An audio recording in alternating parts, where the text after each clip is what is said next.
Hello students, welcome to my channel. This is Dr. Kavita Chauhan from Prerna Coaching Academy.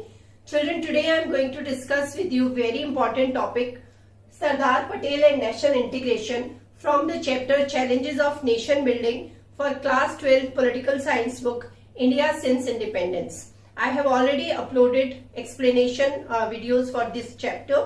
उनके links मैंने description box में share किए हैं. उसके साथ साथ इस चैप्टर से रिलेटेड जितने भी 1 मार्कर इम्पॉर्टेंट क्वेश्चंस है उनका वीडियो भी मैंने विद आंसर्स अपलोड किया हुआ है. उसका लिंक भी मैंने डिस्क्रिप्शन बॉक्स में शेयर किया है. और जो इस चैप्टर के नोट्स हैं वो भी मैंने पीडीएफ फॉर्म में डिस्क्रिप्शन बॉक्स में शेयर किए हैं.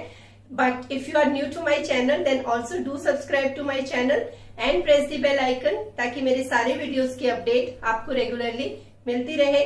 मेरे चैनल पे आपको class 12 political science and class 12 English के एक्सप्लेनेशन वीडियोस मिल जाएंगे. उनके लिंक्स भी मैंने डिस्क्रिप्शन बॉक्स में शेयर किए हैं. Let's start with today's class for the topic Sardar Patel and national integration. ये टॉपिक इम्पोर्टेंट क्यों है? ये टॉपिक इसलिए इम्पोर्टेंट है कि जब इंडिया इंडिपेंडेंट हुआ 1947 में, उस वक्त इंडिया कुछ इस तरीके से बटा हुआ था, टुकड़ों में आप कह सकते हो फैला हुआ था, और इन सारे टुकड़ों को इकट्ठा करके एक देश बनाना था और यहाँ पे एक ऐसा देश क्रिएट किया जाना था जो एक यूनाइटेड फॉर्म में एस्टेब्लिश हो सके. सो यूनिटी बहुत इंपॉर्टेंट थी and this was one of the major challenge faced by our policy makers. उस वक्त इंडिया में 565 प्रिंसली स्टेट्स थी. हुआ क्या था कि जब इंडिपेंडेंस अनाउंस हुई और पार्टीशन अनाउंस हुआ, उस वक्त प्रिंसली रूलर्स को ये एक ऑप्शन दे दी गई थी कि अगर वो चाहें, उनके ऊपर था कि क्या वो पाकिस्तान में मिलना चाहते थे या वो इंडिया में रहना चाहते थे, और अगर वो चाहें तो वो इंडिपेंडेंट भी रह सकते थे. ये ऑप्शन दी गई थी प्रिंसली स्टेट्स के रूलर्स को, और यही एक बहुत बड़ा चैलेंज था क्योंकि अगर ये प्रिंसली रूलर्स अपनी मर्जी से इंटीग्रेशन के लिए अग्री नहीं करते तो इंडिया को एक देश बनाना, एक यू कैन से सिंगल यूनिट में एस्टेब्लिश करना बहुत ही मुश्किल काम था. In fact it was impossible. यहाँ पे बहुत इंपॉर्टेंट रोल प्ले किया सरदार वल्लभ भाई पटेल ने. सरदार वल्लभ भाई Patel was the first deputy prime minister and home minister of India. He emerged as a major leader of the freedom struggle movement after the Kheda Satyagraha जो 1918 में हुआ और बरदौली सत्याग्रह जो 1928 में हुआ. तो जो सरदार वल्लभ भाई पटेल थे वो फ्रीडम स्ट्रगल मूवमेंट में काफी एक्टिव रहे और 1918 और 1928 में इन दोनों सत्याग्रहों में उन्होंने बढ़ चढ़ के पार्ट लिया और उसके बाद ही emerged as a very important और major leader of our freedom struggle movement. After independence, the problem of integration was a major challenge for the national unity of India. Independence के बाद ये जो इंटीग्रेशन की प्रॉब्लम थी, ये एक बहुत ही मेजर चैलेंज था हमारे देश की एकता के लिए.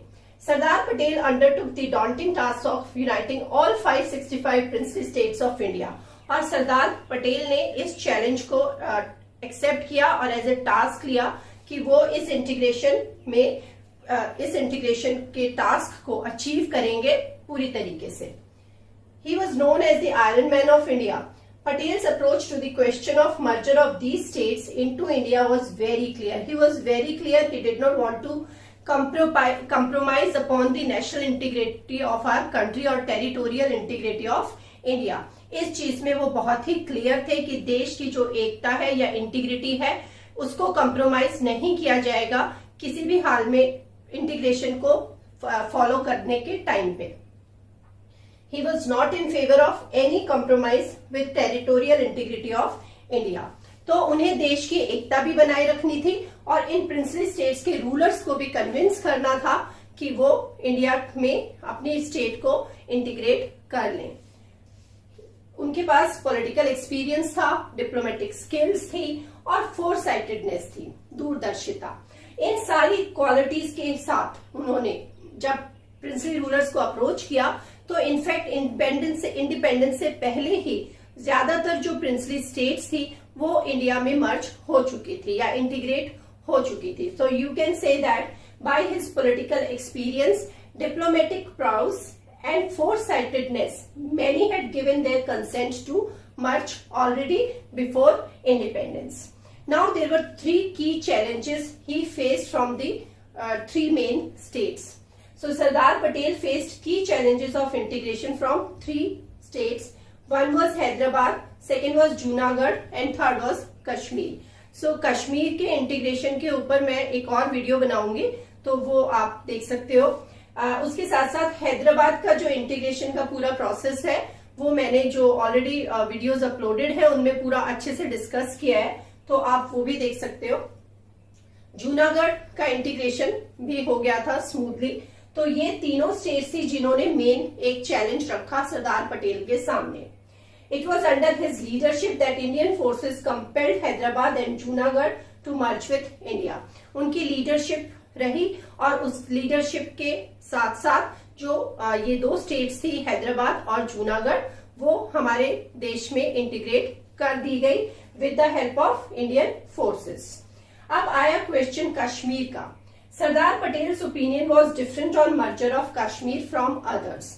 तो यहाँ पे थोड़ा डिफरेंस ऑफ ओपिनियन था as far as the merger of Kashmir was concerned. जो दूसरे कुछ लीडर्स थे उनकी ओपिनियन अलग थी और सरदार वल्लभ भाई पटेल की ओपिनियन अलग थी।